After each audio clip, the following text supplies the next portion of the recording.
one of the first steps that was taken in vehicle electrification to take out weight was to use the higher voltage. By using higher voltage to power things like the e-motor and the air conditioning compressor, it requires a lot less current then. If it required more current, then you would have to have much heavier gauge wire. So by having a higher voltage, you are already taking some weight out.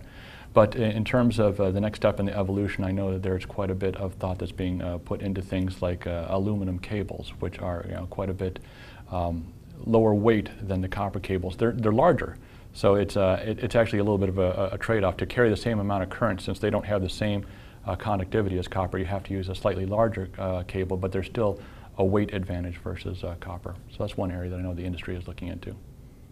That's fascinating.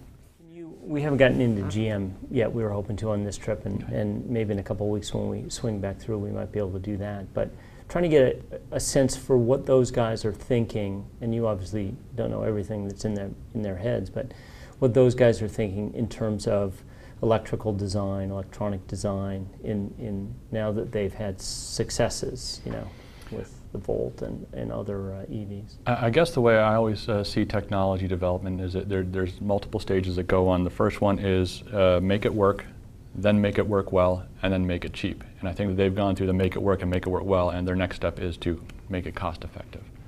And that can come in any sort of fashion, whether it's a matter of using different, more cost effective materials, again, consolidation, maybe taking different areas and consolidating functions into a single component. In some cases it may take, in terms of wiring, moving and connecting things directly as opposed to having different cabling going everywhere. I think that's probably where they're going to go next.